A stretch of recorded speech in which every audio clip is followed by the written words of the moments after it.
lounging, son. All right, welcome back to the Comic Lounge. My name's Ryan. And I'm Manny.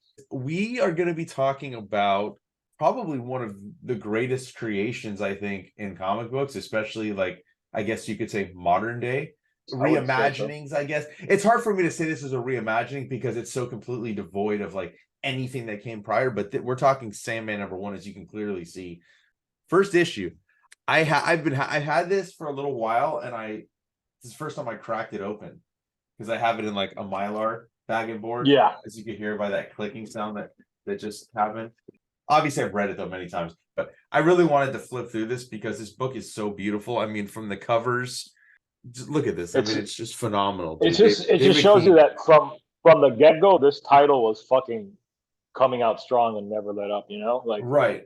It didn't even build up steam. It just came full throttle right out of the gate. And it's crazy because, like, as you can see, like, obviously most people probably associate this with Vertigo, but this was one of the titles that kind of helped lay the foundation for what would become Vertigo later on. So this was firmly entrenched in DC Universe. The first arc, which we're only going to talk about issue 1, but the first arc has a lot of ties to the DC Universe before, which I like. I like that about this era of Sandman. I think it's kind of cool for it to tie in. I mean, like, I'm glad Vertigo became what it did because so many great comics came out of Vertigo. Mm-hmm. But I don't mind little moments where Sandman touches on the DCU, man. It makes it kind of, I don't know, just cool to me. Yeah, no, I definitely dig it. Obviously, I think it needed to kind of become its own thing, so it kind of had no reason to have some of the DC characters in there. You know, this first issue, a little bit of hints of DC, but it's really the later issues that kind of build from there. But you know, let's jump into it. So Neil Gaiman obviously is the writer of Sandman. Sam Kieth on art and Mike Dringenberg on I guess inks. It doesn't say, it doesn't specify, but I mean I would imagine that's the division of labor on the book. And it's kind of interesting to see this too, like these old, you know, editorials. Yes. So I've never seen this up until now, and it's talking about Batman the movie just began shooting, because this book is January of '89 was the cover date. And so Batman hasn't even come out yet. They're talking about it came out that summer. Yeah, they're talking about Justice League International and how that turned into JLI, and then the Justice League Europe spinoff. You got like Heidi McDonald mentioned in here. Yeah, man.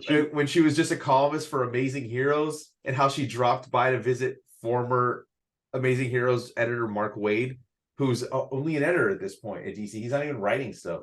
So just really kind of cool snapshot into what DC was doing back then. Again, you know, you have some of the books coming out. Animal Man, right, was a kind of a precursor. Swamp Thing, all that stuff. From the get-go, though, you realize that this is like something completely different. So all it shares is the name Sandman. Everything else from there, nothing. So you go, we're visiting the house of you know, what's his name? I think it's Roderick Burgess. Roderick Burgess, yeah. But look at this, dude. The very, very Edgar Allan Poe-ish name, you know. I love this, and you know, on his face too, as he's like looking through the people. I mean, dude, the art by Sam Kieth is amazing. I know, read a few interviews and heard a few things. You know, like reading about comics my whole life, that Sam Kieth wasn't particularly excited with the work he did on here, from what I understand. But I think it's fantastic. I think it's some of the best stuff he ever did. And I really noticed on this read through of issue 1, because I've read this comic book many times in my life. Same. I really noticed an EC Comics vibe to this first issue. I don't know if it's just me being in a Halloween kind of mood and I've been reading a bunch of EC Comics for fun. Just like, you know, the way it's set up, and like the way you have a character who's trying to, you know, do something nefarious, and how he, in the end, he gets his comeuppance, you know, like maybe it's me projecting, but I sort of see a little bit of that in here. Yeah, I definitely see that, and it's funny because I just recently read the Lock and Key Sandman crossover, and it had been a while since I read Sandman 1, so there's like little bits and pieces that I didn't remember from Sandman, and it's all played out here. So like this dude, in order to get something from him, you have to barter, and you got to bring him something, and that's what happens in the Lock and Key crossover. He wants a fucking key from the locks. And it's the same character? Same I haven't character. read that. That's Yeah. awesome. So it's very cool. And then I like this too, because we're shown that it's 1916, and you're seeing all the different, like, these people that are affected by Dream not being there prior to this all happening, right? And the whole point of what Roger Burgess wants to do is he wants power, he wants glory, and he wants to bring death. And in doing so, in this ritual, he doesn't get death, he brings Dream. I just love, first of all, the coloring is way different looking at this single issue than it was obviously in reprints. It's never going to be exactly I the have same. the reprint, so I'm actually like really having a good time right now looking at your pages and looking at mine and seeing the difference in color. Yeah. And from, just everything about this, from the panel borders, right? That Dude, Sam Keith amazing. does. I love the frame aspect. I mean, like these pages must look beautiful in person, like.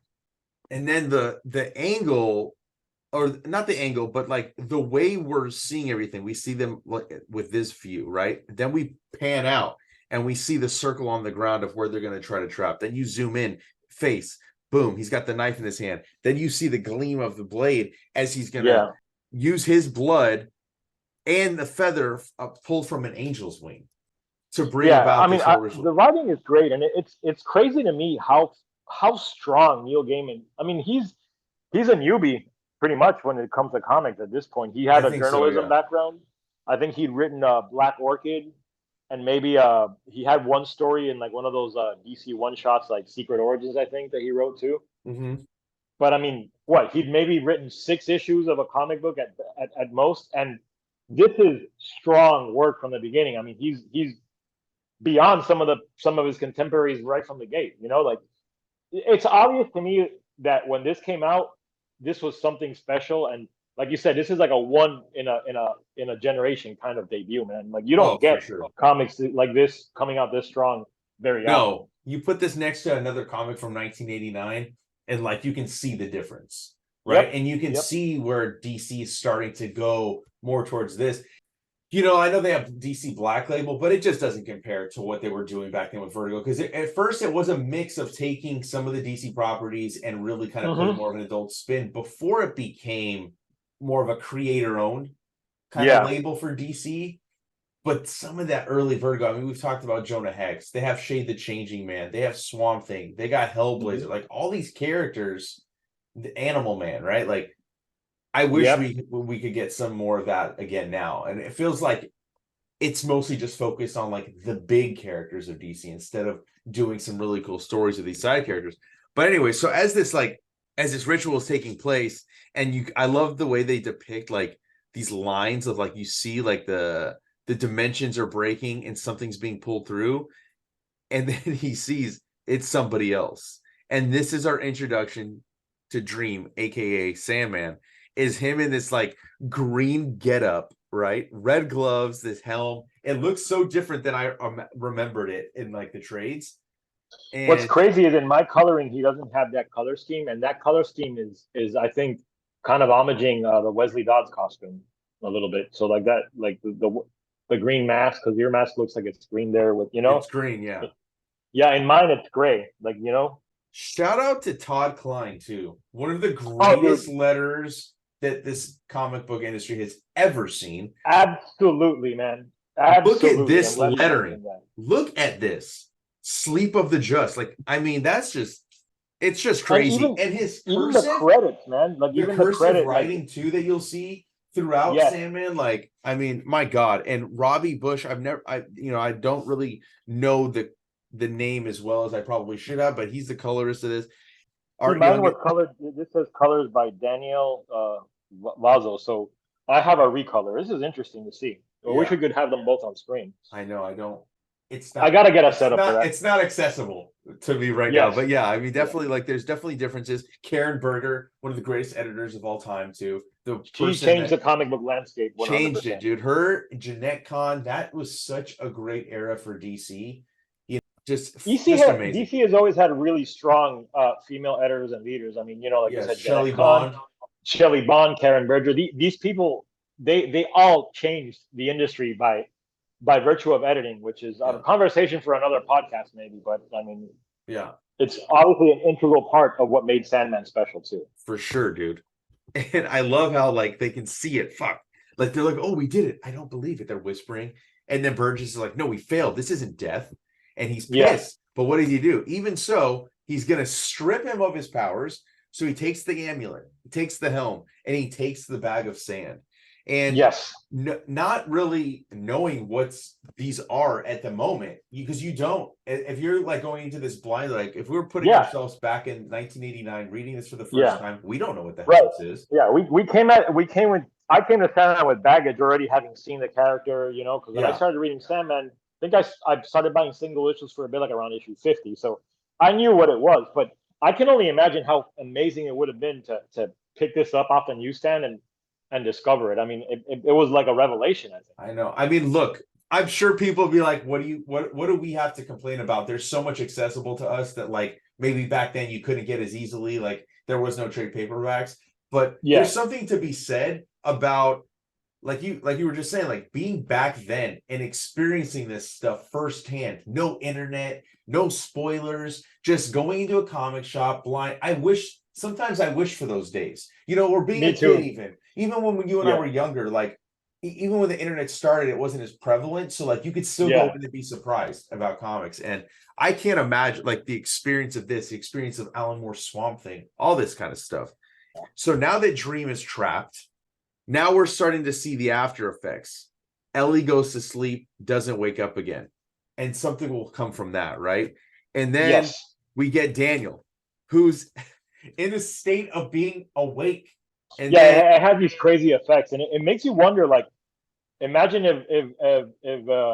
if he had actually captured death, because his goal was to like be immortal and basically not have anyone die. I mean, it just shows you like how powerful these endless entities are, and like that, you know, humans really shouldn't be fucking with these people.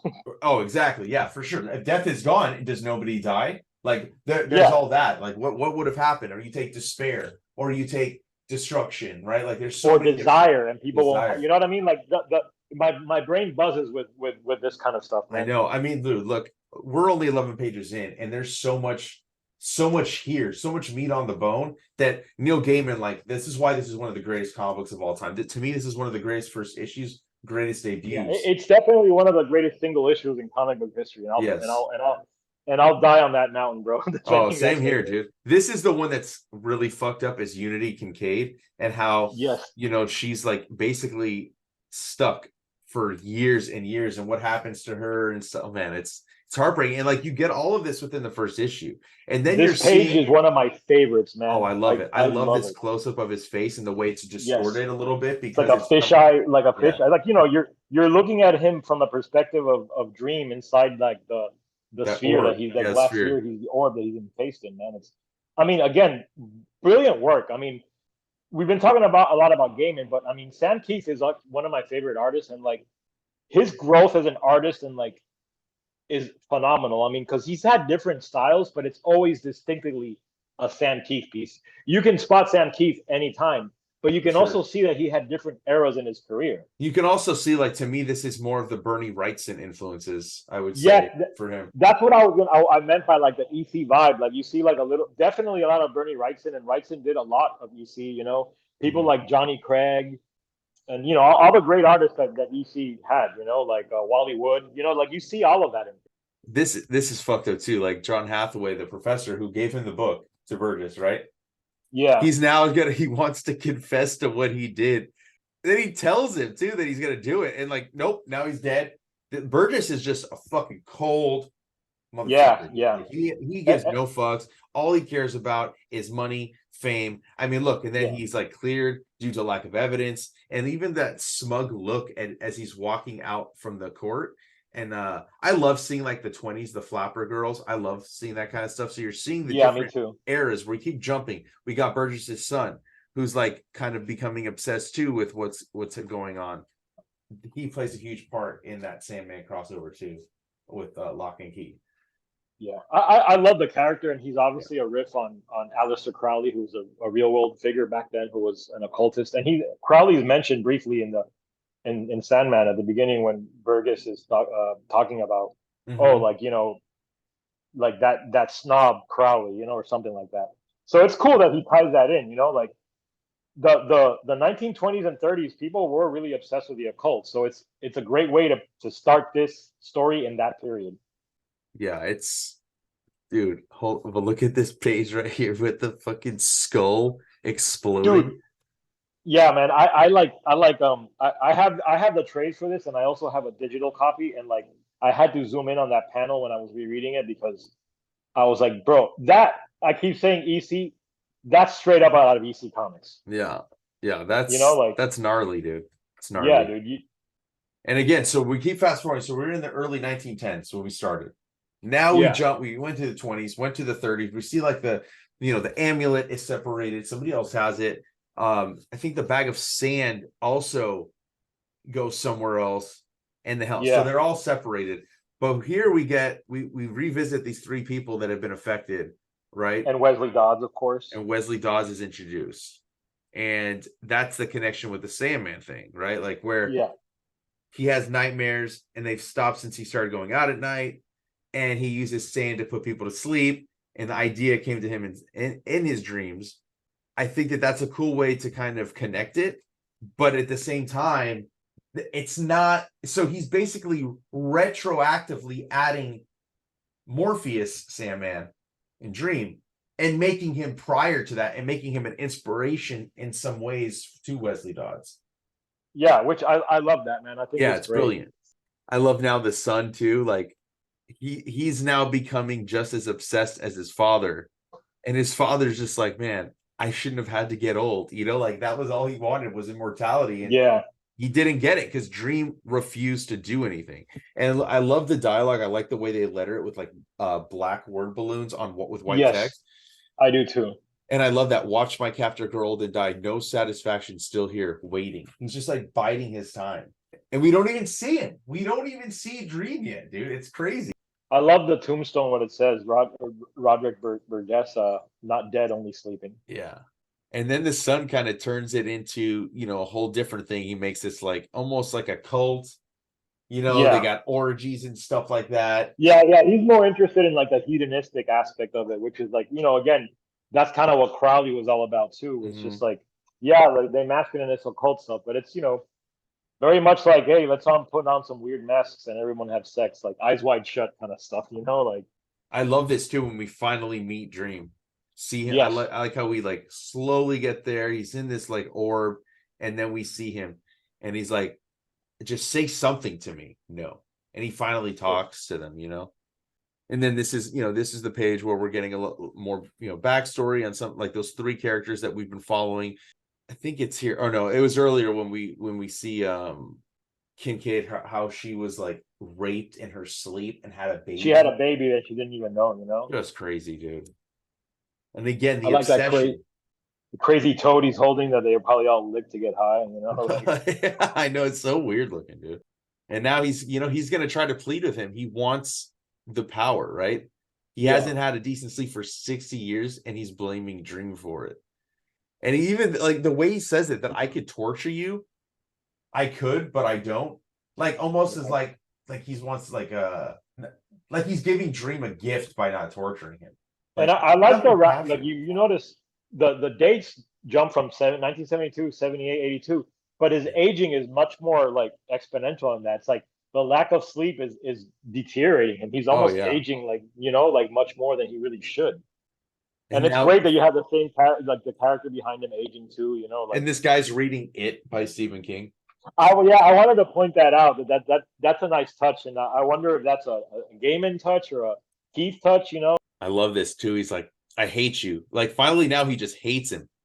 Yeah. And this is what, dude, this is so brilliant right here. This page where he breaks the circle trapping Dream simply by his wheelchair rolling over it as he turns around to leave. And the patience that Dream had, because Dream knew that something like this would happen and he just waited, And then immediately we start to see the effects of Dream basically gaining his freedom back. And we see him like he's basically playing chicken, right? In order to get out. And because of that, they are stupid enough to unlock the fucking orb immediately grabs the sand and just blows it into their face. And this look in his this bottom panel on page 29 of satisfaction of him getting revenge, because at this point now this is all he wants. He's been trapped here for fucking decades. He just wants his revenge on everybody that wronged him. And he may be immortal, but he says in the story that like time passes the same for him as it does anybody. So it's not like it seemed like shorter for him because of his lifespan. Like he interprets time in the same way any being would. So he felt the fact that he was in there for decades, you know? Mm-hmm. I love the inner narration too, when he's like, it feels so good to be back. I left a monarch, yet I return naked, alone, hungry, weakened. I clutch a passing dream. It's like poetry. Yes, I mean, that's Gaiman, dude, you know? Like, I mean, like I said, such a strong writer from the beginning. I love the new look he gets too. Yes. The trench coat. Yeah. It's kind of like goth punk rock. I mean, that's Gaiman. That's Gaiman. Yeah. And the way he says this, I'm weak, lacking my tools still. And then he talks about how he's going to form his things. I imagine the texture of fabric against my skin, sculpted from dream space. It's been so long. There. That's 2 of the 3. So he's eaten. He's got his garb on. And now he's got to go get his tools. And now, because of his freedom, these 3 people that have been like for decades also affected by his being trapped, now they're finally set free as well. He gets his revenge on Burgess through Burgess's son, because who else is he going to get his vengeance on? Burgess is dead now, so yeah, he's now punishing the kid. And I love this, dude. I love these final pages. I do too. Like the grain on the wood. I mean, such great. And you nailed it earlier. There's a heavy Bernie Wrightson. It to me, like these first 2 issues really are like a horror comic. Yeah, I love this, dude. It's like, I think it's the second to last page or something, but right here where he's like, you barred me from my realm with your foolish circle. You threatened Cahold and pleaded for gifts, are neither mankind's to receive nor mine to give. You had no thought for the harm you must have brought to your world. Lord, what fools these mortals be. Like that's a Shakespeare line. So good, dude. So good. From Midsummer Night's Dream. I love this too. Like now he's in this like eternal sleep, and then you see again, this is total EC vibes, right? Yeah, dude. I mean, it's to me like when I reread it last night, I was like, this could have easily been a done in one EC horror story about a easily it wraps up. And now he's this nightmare everlasting, eternal waking. This dude is gonna forever suffer for what he did, and we get this almost silhouette with this smirk. I have showed him fear, and now like they're trying to wake him up, and he won't wake up. He's in an eternal sleep. Yeah. See, I mean, this could have been a done in one EC story, and it would have been like a satisfying story. Dude, easily. This comic is amazing. I mean, no matter how many times I read it, I'm still always blown away. No, I mean, I've probably read specifically the first arc of Sandman, maybe like, I mean, that I can count, probably 10, but it's probably more than that, you know? Yeah. Every so often I pick it up and look through it because I'm just like, man, this is fucking good. Like I know everyone talks about it, but it's just like it is good, bro. You know, like hands down, dude. That makes me want to reread the whole arc. But yeah, you and I had that problem when we start reading. Yeah, every time we read like a single issue in a run, it makes me want to read more. But I hope you guys dug this episode. We're definitely going to cover some more Sandman. Probably do some single issues like this, like we did with this. Hope you check those out. Check out the horror Halloween theme. That's kind of what sparked me to kind of put this on the list for us to talk about. And make sure you like, follow, subscribe, hit the bell icon so you're notified every time a new vid drops. And on that note, we're out. We'll see you next time, guys.